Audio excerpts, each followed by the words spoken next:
Before we begin, if you like what you hear on the Tan and J-Man Show, don't forget to rate and review us on Apple Podcasts, and go ahead and click subscribe wherever you get your podcasts. We encourage you to interact with us and keep up to date with the Tan and J-Man Show on social media by liking our Facebook page and following us on Twitter and Instagram at Tan and J-Man Show. Now sit back, relax, and enjoy another episode of the Tan and J-Man Show with your hosts Tanner Lee and Josh the J-Man Munt. Welcome back to another edition of the Tan and J-Man Show. Tanner Lee here in studio. Josh the J-Man Munt joining again remotely. J-Man, how are you on this fine Monday, first Monday of December? I was doing pretty good until I turned on my TV and saw your ugly mug. Fair enough. But doing pretty good. Fair enough. I'm glad it's working. I thought I was going to have a technical difficulty there, but just a little delay. But we are off and on the air on the ISC Sports Network. Thanks to everybody out there and part of Tan and J-Man Show Nation for tuning in on the ISC Sports Network. And if you're listening on this podcast, you're listening on a Tuesday. So thank you also for listening. And whatever podcast platform you're listening on, please give us a subscribe and a rating and review. If you're listening on Apple Podcasts, really helps us out as far as moving up the charts on the sports podcasts, which there are like a million out there. So, but like always, the Tan and J-Man Show is brought to you by The Dam Landing. Whether you want an epic burger, hand-tossed pizza, hand-breaded tenderloin, seafood, craft beer, or a handcrafted cocktail, The Dam Landing is the place to be. The Dam Landing is a bar and grill located on beautiful Lake Manitou that focuses on freshness and quality. And, of course, they got the Dam Smoke, which is available every weekend and features great barbecue and steaks. In addition to that, you can wash those down with one of their 16 beers on tap, including constant rotation of today's best microbrews and domestic flavors, or a handcrafted cocktail made using fresh ingredients. Taking the fantastic views of Lake Manitou in their beer garden or outdoor bar area might be a little chilly this time of year, but hey, if you want to do that, go for it. Whether it be by boats or by wheels, the Dam Landing is the place to be, located at 1305 Ewing Road in Rochester. Yes, sir. Are you ready for this week's Birdie Bogey question? Let's hear it.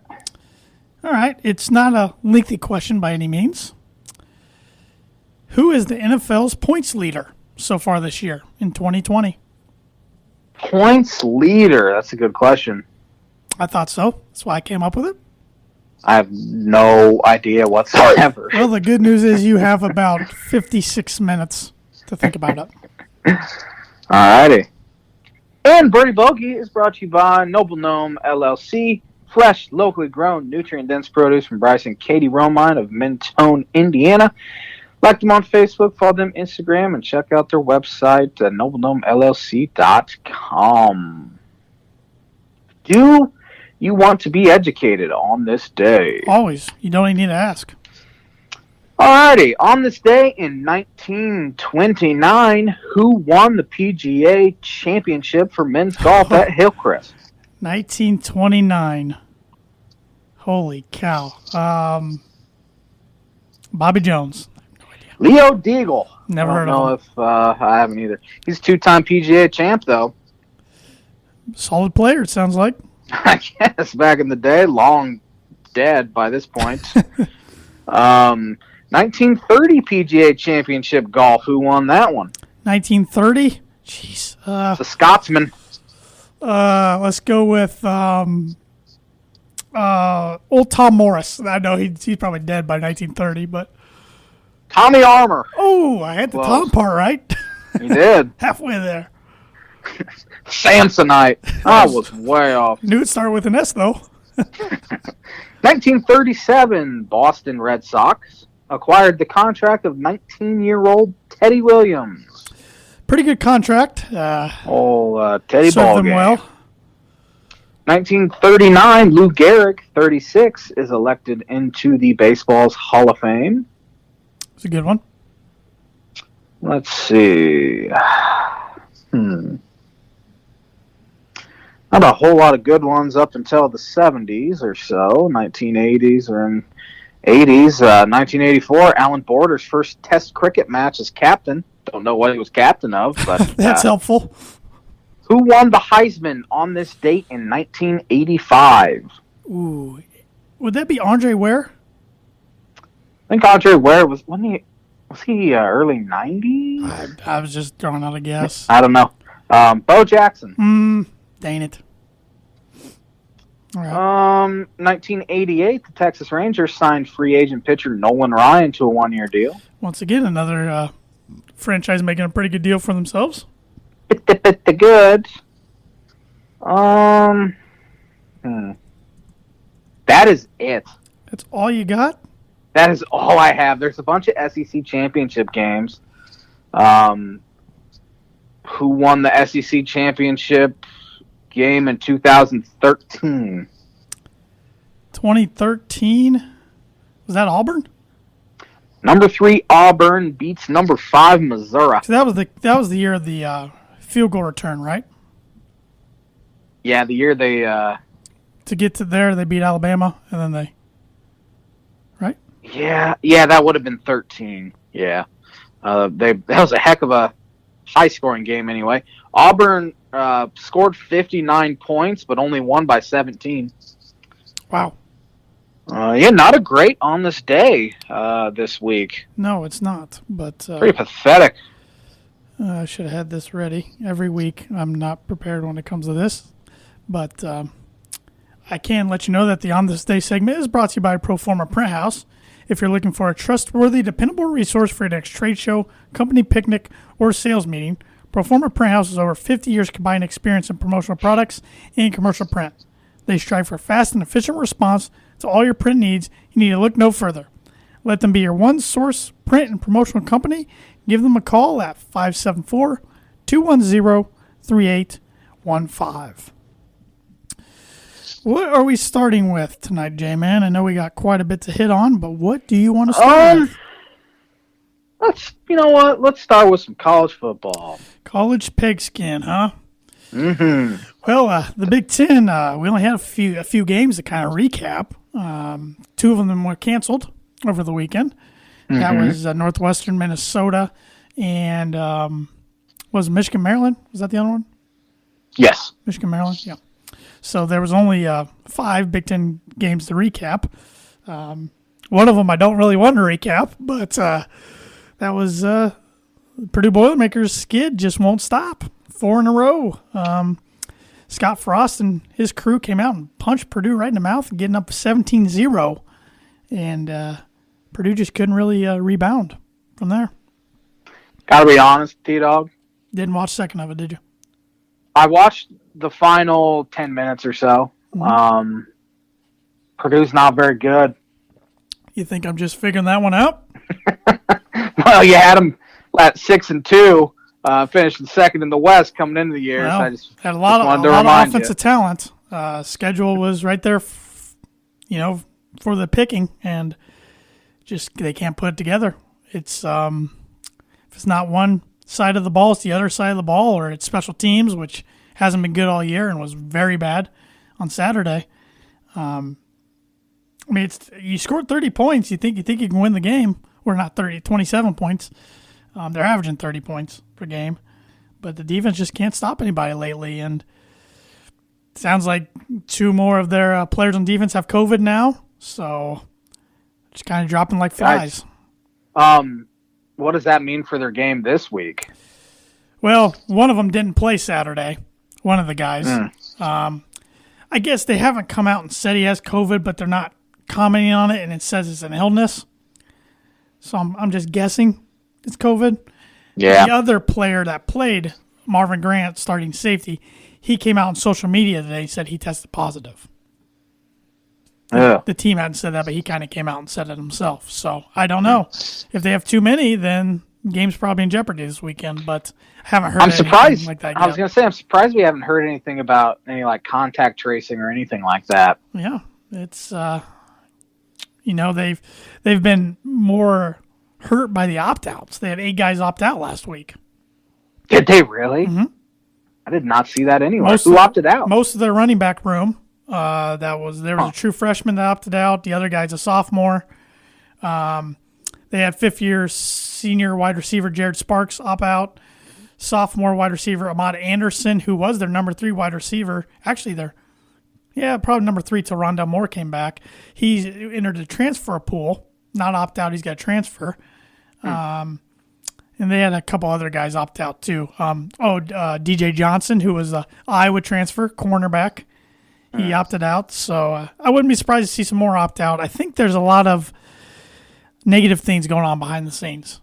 There's 2 games left. Mm-hmm. Who knows? I mean, it's kind of a lost season at this point. I mean, they can still go to a bowl because bowl teams will take anyone this year. Sure, but the bowls are, man, I saw more bowls getting canceled. They're down like 30, so. I was going to say, there's not going to be many bowls. Happen for them. As far as next week with the Big Ten Championship week, we still haven't heard of any locations, times, dates, anything about that. So it's kind of interesting if you think about it. I assume the Big Ten Championship game is going to be in Indy. That is. I don't know about the other games. Games? Originally, I thought all the other games were going to be played in Indy as well on different days. Interesting. But now I'm thinking they might be played at one of the schools. I don't know. I have no idea. That's what I thought was the plan. Of course, I don't follow Big Ten football nearly as much as you do. But that's clearly not if you have concerns about it, because we have not heard a single thing about that week. No, and say you have a couple of teams that can't play. Mm-hmm. One team might get left out in the dust that can't play, and they just have nobody to play against. So it could be a colossal mess. We'll just have to wait and see. But, now the Boilermakers have to travel down to the number 8 team in the nation who's been playing very well, 14-point underdog. So it's probably not going to be a fun one on Saturday, but I guess you play the game for a reason. Speaking of the Hoosiers, great win in Wisconsin. That's a team that's owned them for the last decade. And they've broken some streaks this year, beating Michigan and Wisconsin. I'm sure they had a long losing streak against Penn State, too. Not 100% sure on that, but I'm guessing they did. Even with losing their quarterback, that defense is still good enough to win you ball games. Tuttle might be a better passer than Penix. He might be. I don't know. As I said, I didn't watch a whole lot. But Penix, in my opinion, is more of a running type quarterback. But who knows? Tuttle might be a better overall quarterback. Well, Penix this year, they tried to turn him into more of a pocket passer because every time he gets out of the pocket, he gets hurt. And that's what happened again this year. Yeah, that's exactly what happened. But I'll tell you, one guy who's kind of regressed, and it was only his 3rd or 4th game, is Graham Mertz. Ever since week 1, he's kind of regressed for Wisconsin, but... Well, the good thing, I should say the bad thing for him is he played much better defenses as the year went on than that first game against Illinois. That's true. Illinois makes a lot of quarterbacks look really, really good. I'll tell you, the hottest team in the Big Ten is Iowa, hands down. Iowa's 5 in a row right now. Yeah, they're rolling. 5 in they a have row. Good. They obviously have a great defense. Petrus has started to play a little better. Yeah. Have a good run game. They're just a team that never hurts themselves. It's very, very true. They did week 1 against Purdue, which was weird looking back on it. They turned it over, I think, 3 times. And that was the first career start for that Petrus. So he's kind of settled things in. And most of them weren't even him that day. It was fumbles by the running backs or the wide receivers or whatever. But here's the stat for you. Purdue hadn't forced a turnover in, I think it's dating back to the Northwestern game. Wow. So they've played Minnesota, Rutgers, and Nebraska. So 12 whole quarters. Yeah, when you're not forcing turnovers, especially when you can't get consistent stops, that's not going to end well for you. I guess they did force Minnesota on a turnover and downs late in the 4th quarter. But as far as like a pick or a fumble or anything, you got to go clear back to Northwestern. That doesn't even count as a turnover on the stat sheet, though, does it? No, I don't think it does. I don't know. I don't think it does. But Ohio State looked good, looked really good. Looked like they were out to prove a point against Michigan State. You watch that game, and you're like, how did Michigan State beat Northwestern the previous week? It's been such a weird year. And how many teams? I read this the other day, and I forgot the stat now. There's a ton of teams in the Big Ten right now with 2 wins. Like a majority of the Big Ten teams have 2 wins. Yeah. Nebraska, Purdue,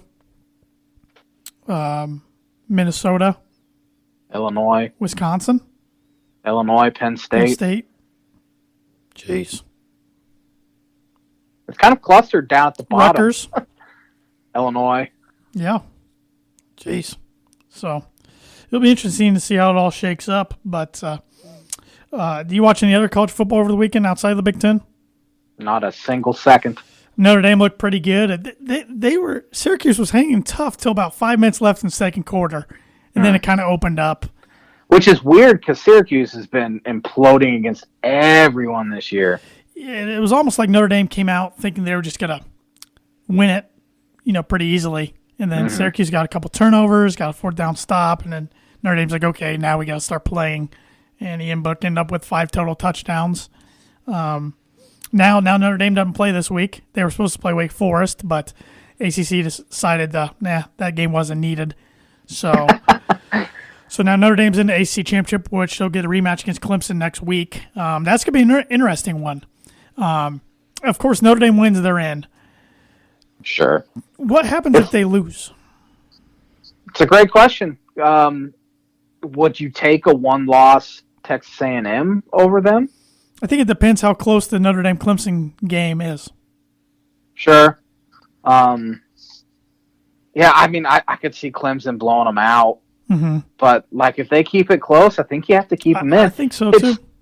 It's so stupid that the final score of a game means so much. I know it. It's especially in this weird year because if Notre Dame loses and Cincinnati keeps playing well, you're going to have people saying Cincinnati deserves a shot. But here's an interesting one for you. What if Notre Dame loses, but Florida beats Alabama? I would say you might have to take Florida. I just don't know. Oh, I think in that case, I think Florida and Alabama both get in. I would say Alabama's a lock. I mean, if Florida beats Alabama, they're in, right? I mean, that's an SEC championship one-loss team who beat Alabama. Yeah, and Florida's one loss would be to number 5 Texas A&M, and it was a really close game. So yes. I think you'd have to put them in. Yep. It's going to get interesting. It's going to get interesting here last week or two. But at least we know that BYU can't get in. They can't get in. Coastal Carolina's for real. I made fun of them because I was tired of picking their games, but then they go out there and beat them, including about murder their quarterback as well. That was one of the dirtiest plays I've ever seen on a football field. Yeah, the dude just kept picking him up and throwing him to the ground. 2 guys hit him. They were trying to hurt him. They were legit trying to hurt the kid. It's exactly what they were trying to do. The Mormons versus the Mullets, as they call them. Gosh. But it was an interesting game day sight and primetime game, really. It was pretty entertaining to watch. But let's go ahead and pick some games. Let's go ahead and start in the Big Ten. I believe the game, as they call Michigan and Ohio State, I believe it is happening. Michigan practice today. So that's probably a good sign it's going to happen. And if something happens and there's another outbreak with Michigan or even Ohio State, we'll see Indiana in there, won't we? Unless the Big Ten changes the rules. But which Big Ten has been known to cater to Ohio State's whim, so that would not surprise me. I think you keep the rules the same. You can have Indiana go play Northwestern, but Ohio State still makes the playoff probably. 100%. They don't need to win the Big Ten to make the playoff if they're undefeated. 100%. They've proved it in their results. Besides the Indiana game, every other game's been a blowout. They are one of the best teams. But if they lose to Northwestern, I mean, they shouldn't lose to Northwestern. I bet they'll be favored by 3 touchdowns. No, you're right. If they lose to Northwestern, they shouldn't get in. But I was saying if for whatever reason they don't play this week, I still think they're in the playoff. Yeah. Oh, 100%. That's what I was trying to get at. But it'll be interesting to see what comes up with Jim Harbaugh. There's rumors that something's going to happen sometime this week. There's even a rumor that Michigan might extend his contract.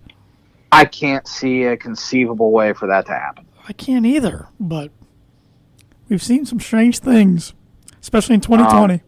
That's the thing. I wonder if you just give them like a 1-year kind of token extension just for recruiting reasons, maybe lower the buyout, and then because of financial reasons, you fire him next year.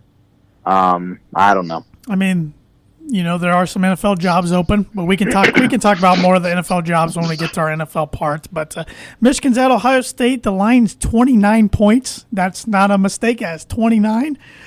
Noon game on Fox. Who you taking? And how many confident points? I'm taking Ohio State. They cover, and I have 7 points on it. I got Ohio State for 7 as well. I don't know if they cover, though. 29, that's pretty big. That's pretty big, but Ohio State's pretty dang good. They are.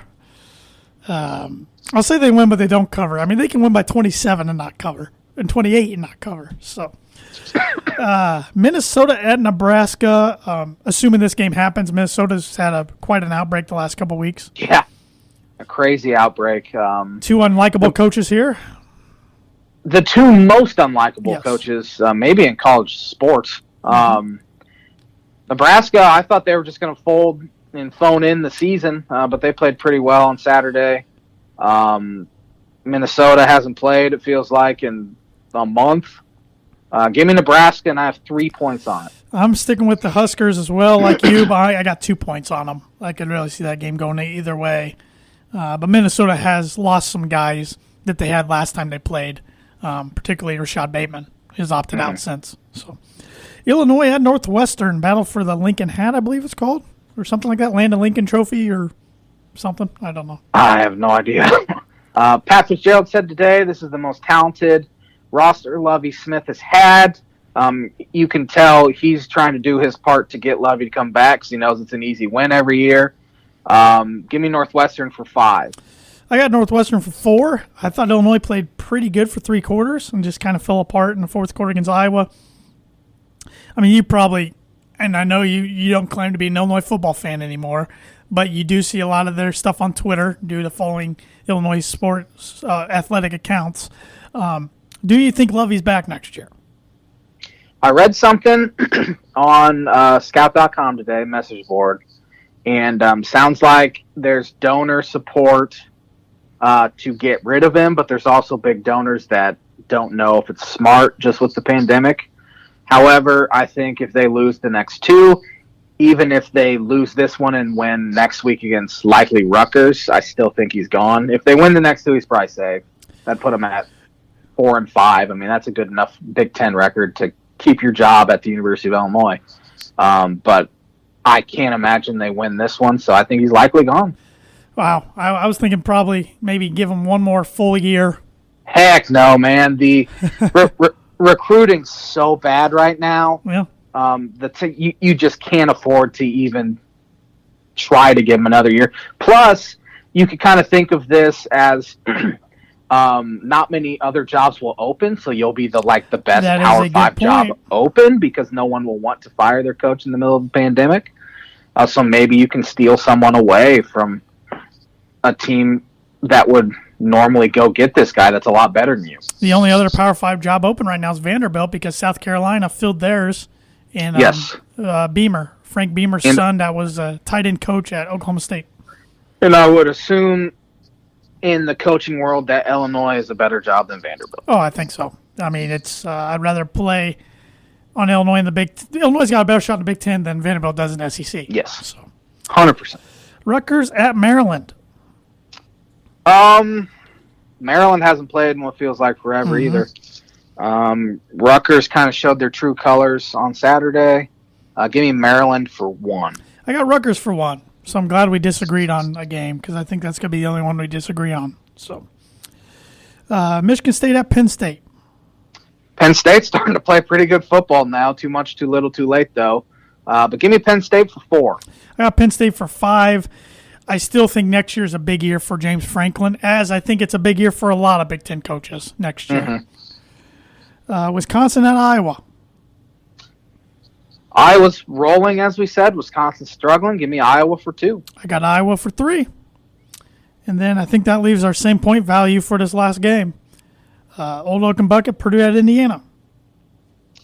You know more about the Purdue football team than I do. You say that you think there could be some stuff going down or anything in the club in the locker room. I think if they had a better record, if they were 4-2 instead of 2-4, I don't think you see 8 opt-outs last week.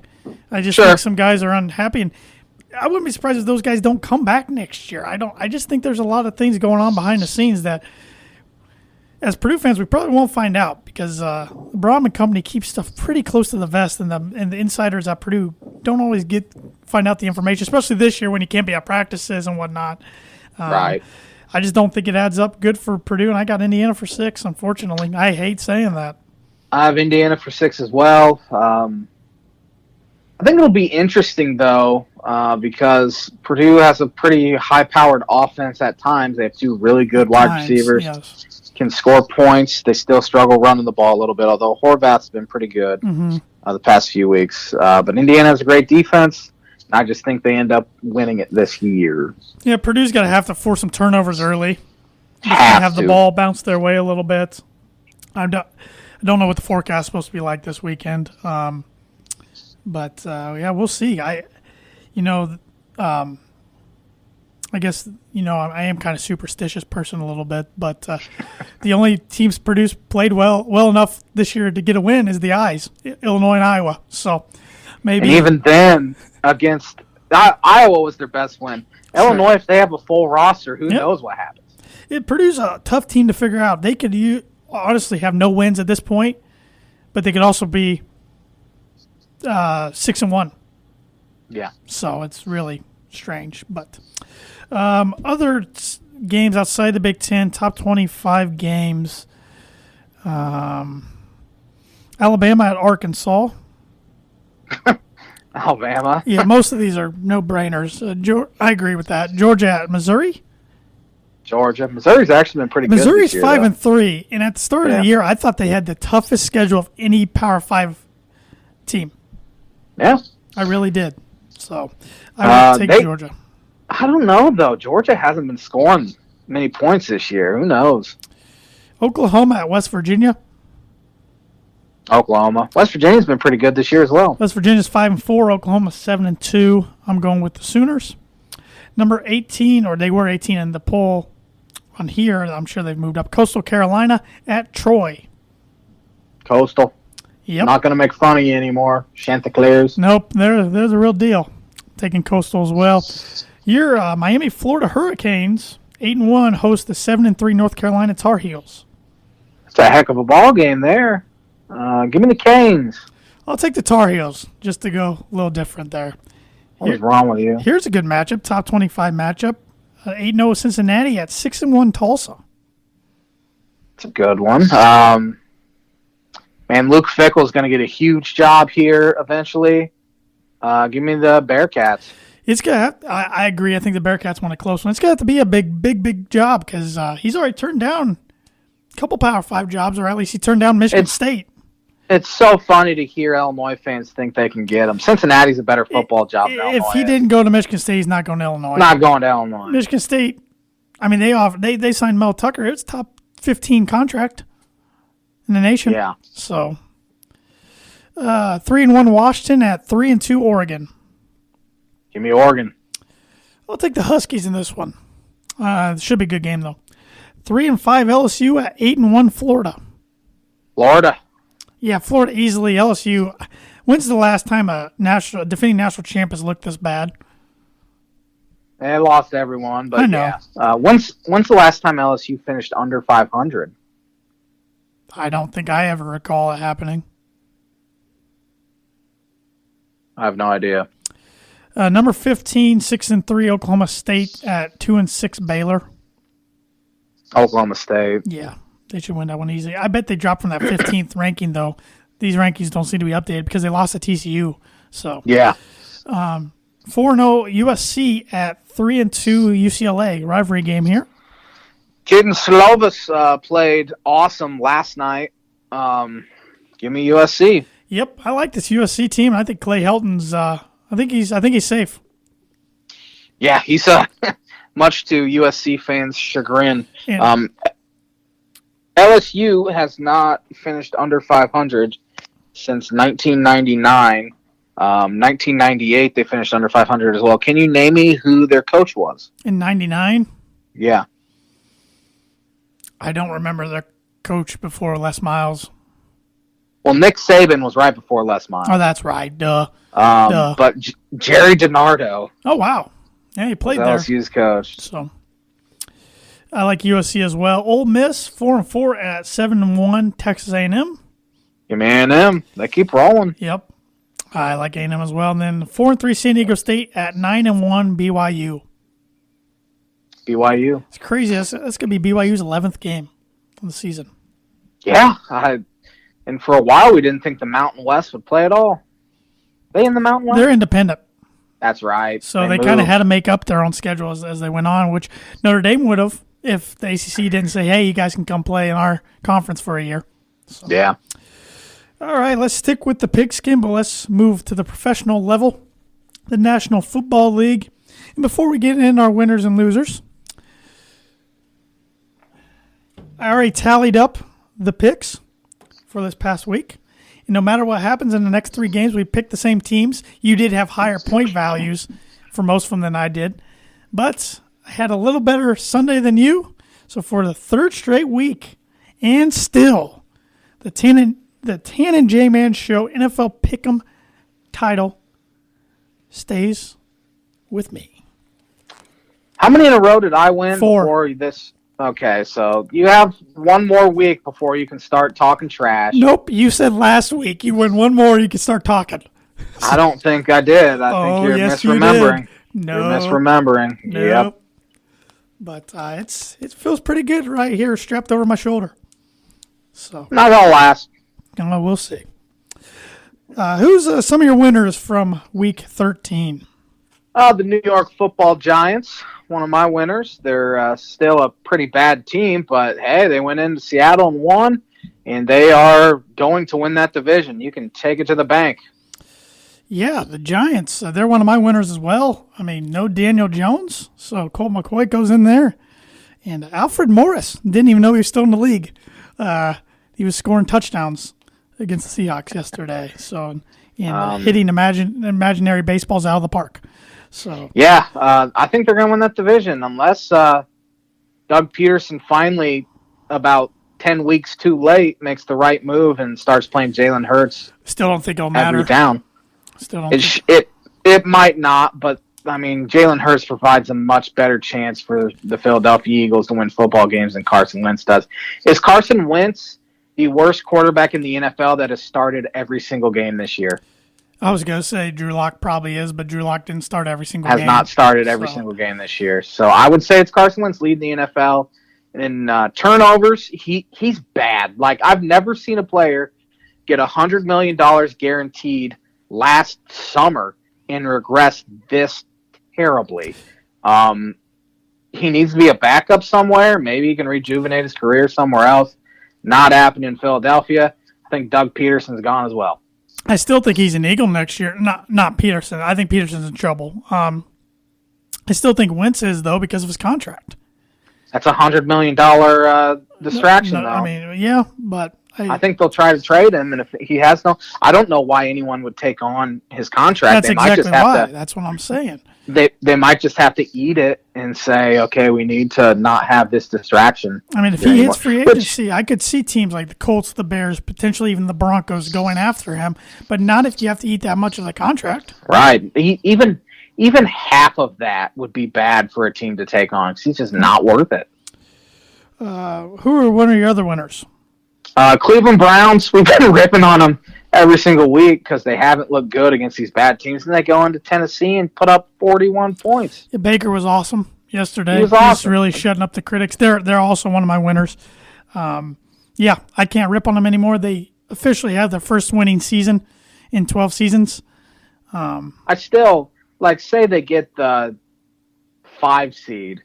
I still think they probably lose round 1. Really, I don't think their fan base would care right now. Just get to the playoffs for the first time since 2002. I don't think they care either. So, pretty good story for the NFL. And their coach, he might be coach of the year.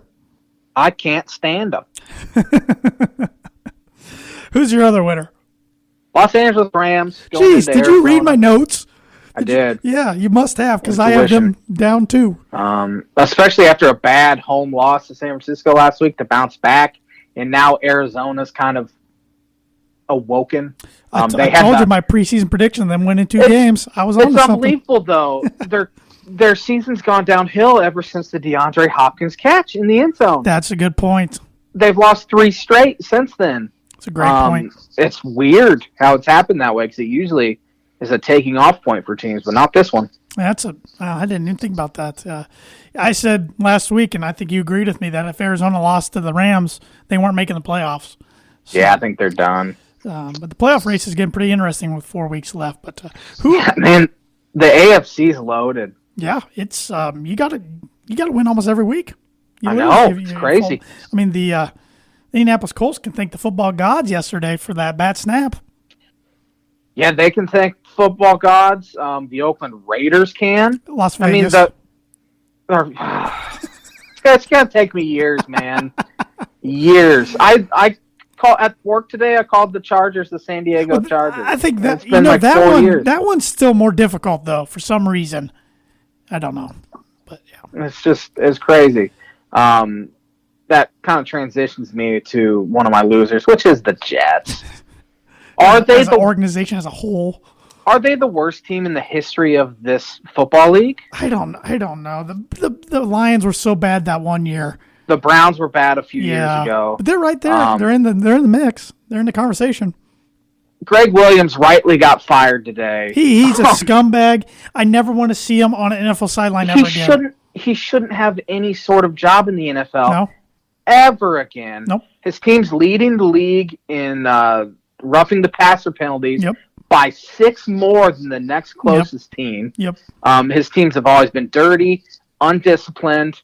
He calls an all-out blitz up. What were they up 4 with 10 seconds left? Mm-hmm. Henry Ruggs, who ran a 4.2 something at the combine, gets a cornerback that's on an island against him. The cornerback that went up against him ran a 4.58. Yeah. At the combine. No safety help. Easy touchdown. Oakland Raiders, Vegas Raiders survive.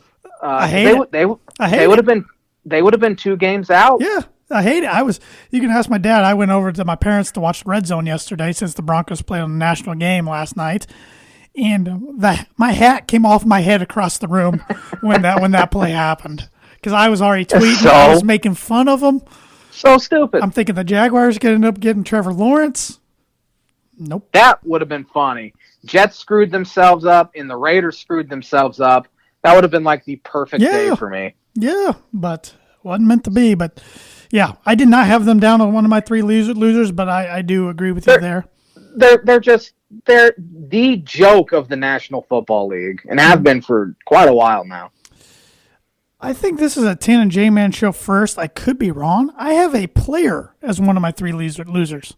Sure. Odell Beckham Jr. I mean, I've had an entire division one of my losers you have. for an entire season. OBJ, because the Browns have gotten better without him. They have. I'm telling you, man. The Giants are better without him. I have no inside information, but I think he's a headache. Oh, yeah. He's not worth the talent. Not even Jarvis close. Landry has gotten better without him. Which is crazy because they're best friends. Yep. He's a cancer in the locker room. I think really the Jets can be considered a winner as well because they stayed in the Trevor Lawrence. That's a good point. And this other team I think could also be considered a winner, even though I have them a loser, and that's the Chicago Bears, blowing a 10-point lead. If last week against the Packers wasn't the nail in the coffin for the Ryan Pace, Matt Nagy era, this definitely was. They find ways to lose games every week, new ways. And the Mitchell Trubisky era as well, who wasn't terrible yesterday. No, he's better than Foles. Stick with it for the next 4 weeks, but it doesn't matter. Well. It doesn't matter. They got to move on from both those guys. They got to move on from their GM. They got to move on from the head coach. They're probably going to just not be very good for a couple of years, but that's what you got to do sometimes. That's what you have to do. You can't just have these mediocre years and then have a flash in the pan, great year 1 year, and then back to mediocrity. You have to tear it down. Another one of my losers, it's a bad team, but the Los Angeles Chargers. They're on my loser list too. 45-0. That was the worst loss an NFL team's had in a long time at home. Does their special teams coordinator still have a job today? I don't even know what happened, so I can't even imagine. A punt blocked for a touchdown, I believe, or at least a punt block. They had a field goal block for a touchdown. They had a punt return touchdown against them. Cam Newton threw for 69 yards yesterday, Josh. Yeah, he hasn't been good. And they won 45-0. Winning games. They didn't need. I mean, Belichick. They're starting to play well. This might be one of his best coaching jobs of his career. I know. They've kind of turned it on. It's annoying. And I'm hearing rumors on Twitter, and Benjamin Albright, he's a media guy in Denver, but he covers the NFL. And he's usually pretty spot on. So on his insights, he said, "Watch for Josh McDaniels to the Chargers." Yeah, I would laugh at that. I think it'd be hilarious. It'd be as worse of a hire as Adam Gase was to the Jets. Yep. The shine has completely worn off of Josh McDaniels. I don't know why anyone would want to hire him. The shine is kind of worn off a little bit on Justin Herbert. He's been pretty bad the past few weeks. He's playing like a rookie. Now, finally. I will say Bill Belichick against rookie quarterbacks is unbelievable. Yep. And has been his whole career. So it's probably not too much of a shock Herbert played that bad. And I'm sure Herbert and the Charger fans still feel pretty good about his future, but it wasn't gonna last forever. No, Anthony Lynn though, he's a goner, I think. Good guy, but it's just not working out. Not working. And my last loser, Seattle Seahawks. We kind of covered out with the Giants winning. Just can't figure them out. Earlier this year, it was looking like Russ was going to be the MVP, and looked like they were one of the top dogs, if not the top dog in the NFC, and they've really fallen. Including having a guy who looked like he was going to win the MVP this year, and Russell hasn't played that well down the stretch either. No, he has not. So, but Week 14 picks, Thursday night, should be a pretty good Thursday night matchup. It's a rematch of one of the Super Bowls way back in the day. That would have been Super Bowl 30 I'm looking at my Roman numeral, 36. They also just played a few years ago. That's right, they did. I don't have that one down. Duh. Just 2 years ago. But that was such a boring Super Bowl. It was awful. Back to when the Patriots originally won their first Super Bowl in the franchise history. That one was exciting. But anyways, nonetheless, Patriots at Rams Thursday night. This is interesting because the Rams have been so up and down as well, and they're sitting here with a really good record. They 8-4. I believe you're right. I know they have 8 wins. And New England's got hot, but give me the Rams, and I have 12. Oh, my goodness. I think it's stupid now that I looked at that. Right when I opened up my document, I have the Rams for 12? What is wrong with me? Well, I can tell you right now, I am rooting for the Patriots on Thursday night just because of that. I picked the Rams, but I only took them for 3. So I'm rooting for the Patriots to get your 12 off the board. Do you really want to see the Patriots in the playoffs? I don't dislike them as much as I did when Brady was there, but no, I'm ready for Buffalo or even your Dolphins to get in there. So, Texans at Bears. Houston had a chance to win. Obviously, a real good chance, and it was a bad snap. Was it a bad snap? Yeah, I mean, it hit Deshaun's hands, but it might have one hopped. It was clear down to his shoelaces. It was an awful. Yes. Yeah. So not a good snap, I guess. No. But Bears, heartbreaking loss. I have the Texans for 11. I got the Texans for 8, so we're not too far off there. I just think the Texans have too much talent. The Bears are just reeling right now, and there's no end in sight. Cowboys at Bengals. Cowboys play tomorrow night. Bengals are not a good team at all offensively. They had so many guys get hurt yesterday on their offensive line. Dolphins had a stretch where I think they had 3 straight sacks or something like that. Give me Dallas for 6. I have Dallas for 4. Andy Dalton going against his former team for the first time in his career. I didn't even put that connection together. I think he gets it done and I think he plays well. I don't think they win tomorrow night against Baltimore, but I think they get it done against Cincinnati. Kansas City at your Miami Dolphins. Dolphins played well yesterday, moved the ball well. It was kind of rough in the first half, but then Chan Gailey finally decided to open things up for Tua, and he played really well in the second half. Have to punch it in the end zone, though, against Kansas City. You can't afford to be kicking field goals against Kansas City. Dolphins defense, I think, will keep them in it for a while, but I don't think it'll be enough. Kansas City for 13. I got Kansas City for 12. I like Denver's formula defensively against Kansas City, and Denver only gave up 2 passing touchdowns to Patrick Mahomes this year. If you would have told me that before they played twice, I'm like, wow, Denver's got a good shot both times. But the thing that Kansas City, at least they killed Denver with, they can get 30 yards easier than anybody in the NFL. Easy. I mean, blink of an eye. It takes them 40 seconds to score. That's what's scary about them. They can always hit a big play. But if you get them down in the red zone, you can stop them because they get a little too cute at times. Yeah, they had a weird play call when they had, like, what was it, 3rd and goal at, like, the half-inch line.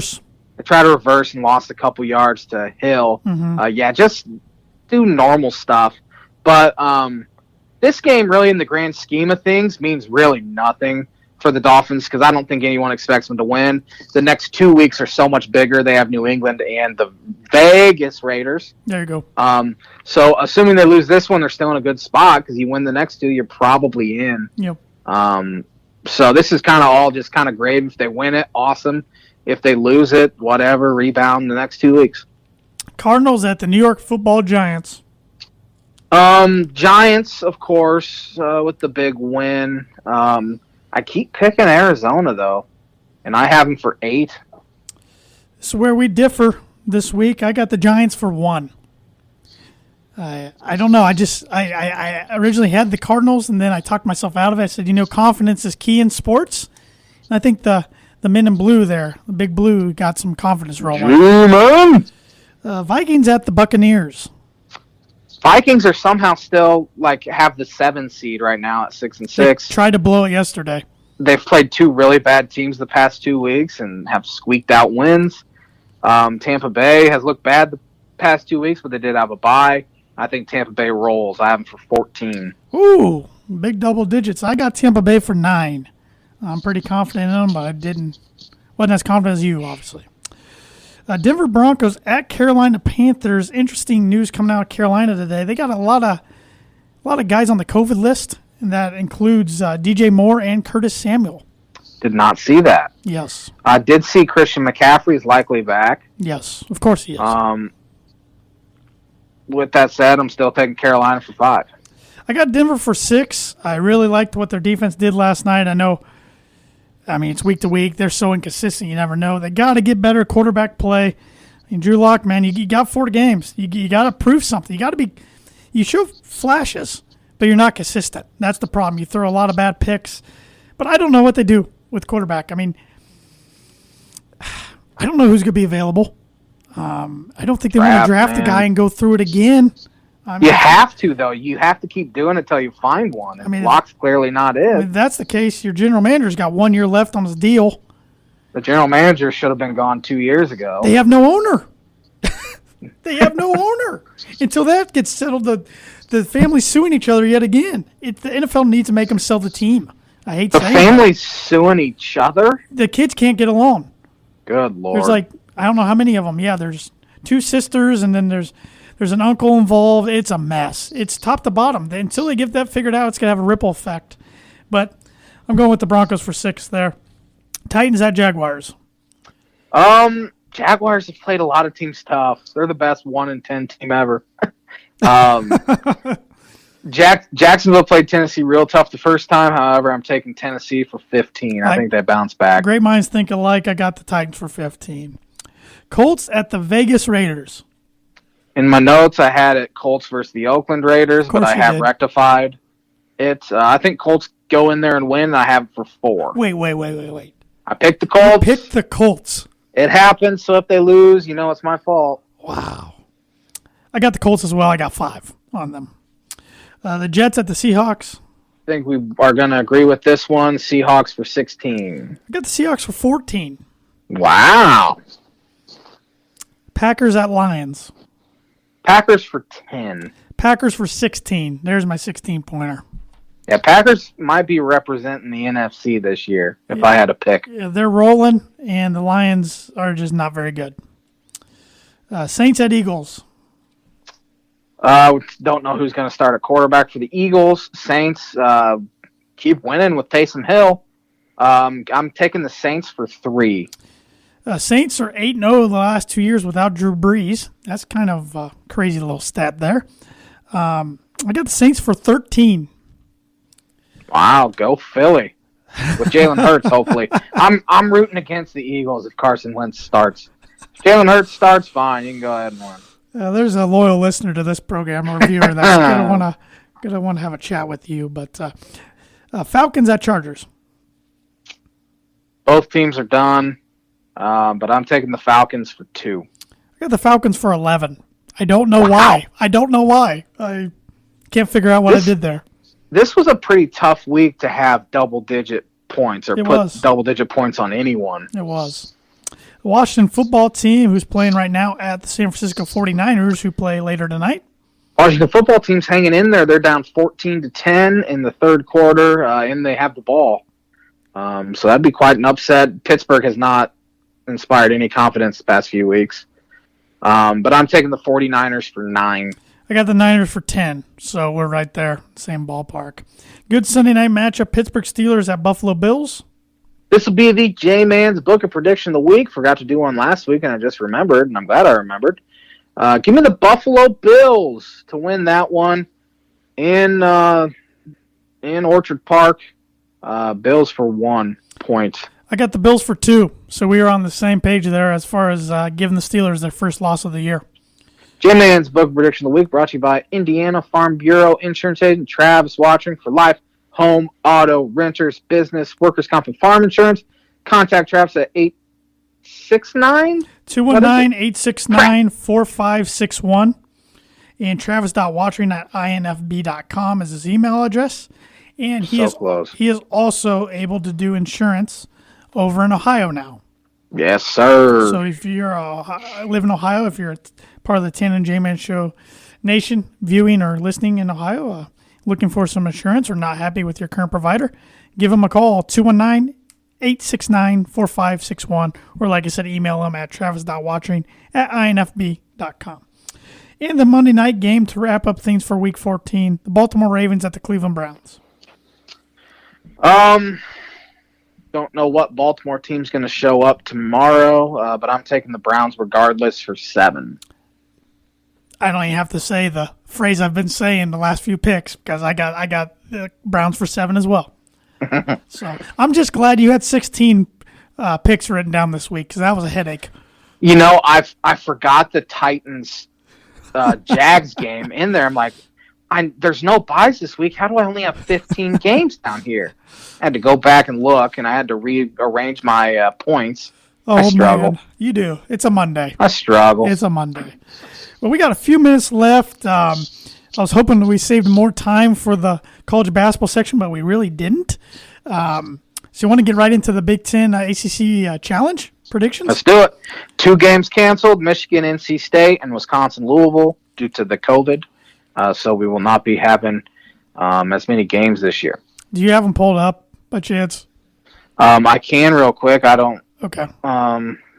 If this internet allows me to. Yeah, because I will not have them bring up. it. But I do know the first game tomorrow, just kick things off, is Purdue at Miami, Florida, and that's a pick'em game. It is a pick'em, coin flip. Yep. I know nothing about Miami, so with that said, I'm taking the Boilers. I'm taking the Boilers in a close one. Eric Hunter Jr. is back tomorrow. Wow, that was quick. Way before he was supposed to be back. So Jaden Ivey's still out, but Hunter will be back. So I think that's a difference maker tomorrow. Boston College at Minnesota. I know nothing about Boston College, so give me They're Marcus. 1-3. Give me Marcus Carr in Minnesota. Yes, give me Marcus Carr as well. He's been awesome. Give me Minnesota. Ohio State at Notre Dame. Give me Notre Dame. I have no idea. Give me Ohio State. No, I could not name you one Notre Dame player this year. I have not watched a lot of basketball besides Purdue this year. It's bad. North Carolina at Iowa. I have seen both these teams play a little bit. I like Iowa better. I think they are just a little better as a team. Give me Iowa. Luka Garza is the best player in college basketball, not even close. Give me the Hawks. Mm-hmm. Penn State at Virginia Tech. Penn State's, did they win last? They ended up losing to Seton Hall last night. Seton Hall's bad this year, too. Give me Virginia Tech. Penn State was up. Yeah. Like a bunch, not a bunch, but like a decent amount. I know Seth Davis called that game drunk. That's all I know. I was watching the Chiefs Broncos. So give me Virginia Tech. They're ranked 15th. yeah, I'm taking them. 3-0 Syracuse at 3-0 Rutgers. Sorry. Syracuse zone will give Rutgers problems. Give me Syracuse. Give me Syracuse as well. Don't know if Geo Baker's going to be back. I think Alan Griffin for Syracuse hits a bunch of threes. Illinois at the Dukies. Cameron Indoor. Feels like forever ago that Illinois played, even though it was just last week. I lost to a Wednesday. Really talented Baylor team. Really good Baylor team. I've watched Duke play twice this year and haven't been overly impressed. Give me Illinois on the road. Illinois was the last team before Michigan State went in there to beat them by more than 2 points at Cameron Indoor. And that was in 1995. I think Illinois bounces back. The one thing I was hoping to see out of Illinois last Wednesday was that they belonged, and they sure as heck proved it. They just had a really bad, 3 or 4 minute stretch to a, as we said, really good Baylor team. But I think Illinois goes in there and wins. I don't know. I just have that feeling. Maryland at Clemson Wednesday. I haven't seen Maryland play, but I saw Clemson play, so give me Clemson. Both undefeated. Give me Clemson. Give me Maryland. 3-1 Indiana at number 20 Florida State. Florida State's only played one game and they struggled. Give me Indiana in a close one. I'm taking Indiana as well. I like the way they played in the at least one of the games. And I was gonna say you hyped them up and then Texas, who's really good, smacked them. Yeah, they smacked them. Georgia Tech at Nebraska, real quick. Nebraska. I know Georgia Tech lost to Mercer, so Nebraska.